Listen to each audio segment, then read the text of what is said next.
Hello dears, मैं जुनैद अजीज़।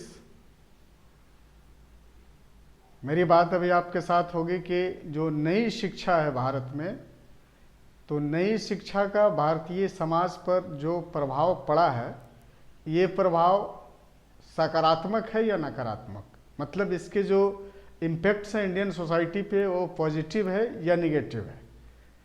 आज के इस चर्चा का विषय यही है कि modern education and Indian society. Modern education को इंडियन सोसाइटी के प्रोस्पेक्ट में समझने के लिए आपको पिछले कई सौ साल की हिस्ट्री ध्यान में लानी पड़ेगी एक बार। जैसे आप देखेंगे कि कॉलोनियल पीरियड से पहले भारत में जो शिक्षा की परंपरा थी या जो इसका ट्रेंड चला रहा था वो ट्रेडिशनल था कि धर्मशास्त्र के साथ साथ जो भारत की अपनी मातृभाषा हिंदी और फिर जो भारत में जो शिक्षा की जो पद्धति थी वो संस्कृत, देवनागरी, ब्राह्मणी, इन भाषाओं में शिक्षा दी जाती थी। तो प्रायः उस प्राचीन काल में जो शिक्षा की जो पद्धति थी वो धर्म से जुड़ी हुई थी, धर्मशास्त्रों का अध्ययन होता था।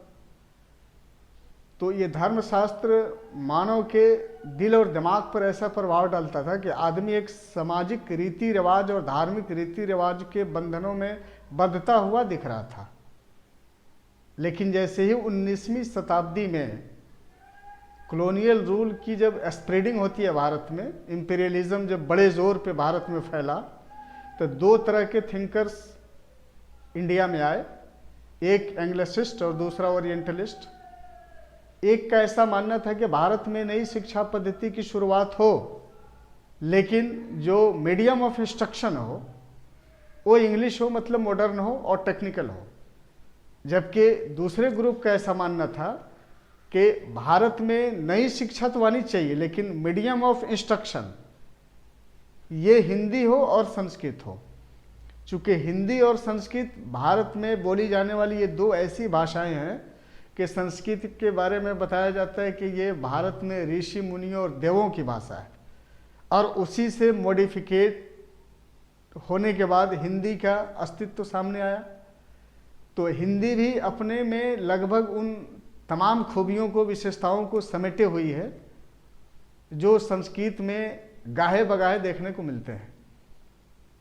लेकिन 19वीं शताब्दी के जो दूसरे ग्रुप के थिंकर जिसका ऐसा मानना था कि नहीं, जब भारत का मॉडर्नाइजेशन करना है तो फिर भारत में शिक्षा की जो पद्धति है या जो सिस्टम है वो भी कंप्लीट मॉडर्न होना चाहिए।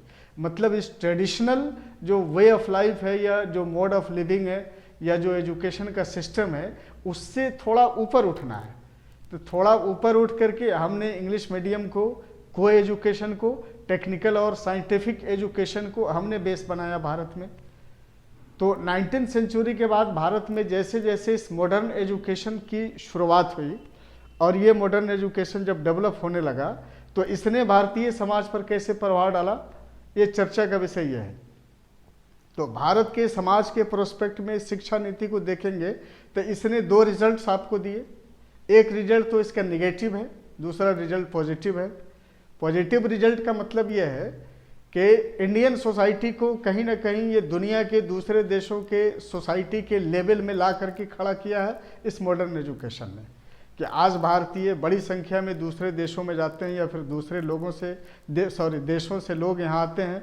यहाँ से बड़ी संख्या में ब्रेन ड्रेन होता है, डॉक्टर्स, इंजीनियर, साइंटिस्ट या फिर लर्नर्स दूसरे देशों में जाते हैं, रिसर्च करते हैं, वहाँ से नई चीज़ लेकर के आते हैं, या फिर दूसरे जगह से लोग यहाँ आते हैं, यहाँ की नई चीज़ें उन देशों में जाती है। ये मॉडर्न एजुकेशन की देन है। तो इस मॉडर्न एजुकेशन ने जहाँ समाज में एक नई चीज़ मतलब ब्रेन ड्रेन को जन्म दिया कि लोग बड़ी संख्या में यहाँ से दूसरी जगह पर जाते हैं, जिससे कल्चरल जो इंट्रैक्शन की भी बात समझ में आती है। जैसे यहाँ से गल्फ में लाखों की संख्या में लोग जाते हैं, यूरोपियन कंट्रीज़ में भी जाते हैं, अमेरिका में भी, ऑस्ट्रेलिया में भी, या दुनिया के फिर डिफरेंट कंट्रीज़ में भी लोग यहाँ से जॉब की तलाश में जाते हैं। तो इसने एक कल्चरल इंट्रैक्शन को जन्म दिया।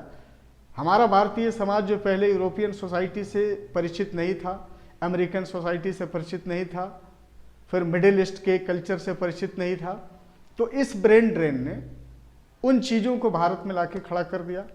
ये एक बड़ा रिजल्ट है इस मॉडर्न एजुकेशन का।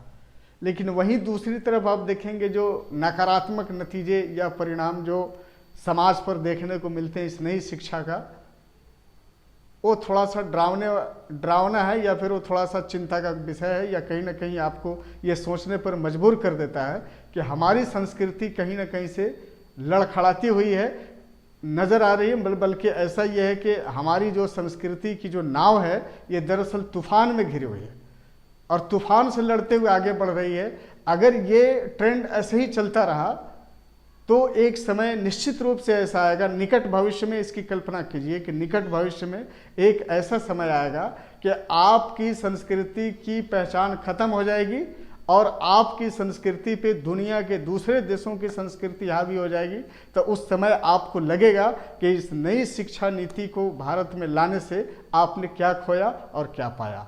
अगले आने वाले दिनों में फिर कभी हम लोग इस पर विस्तार से चर्चा करेंगे। Thanks and have a nice day.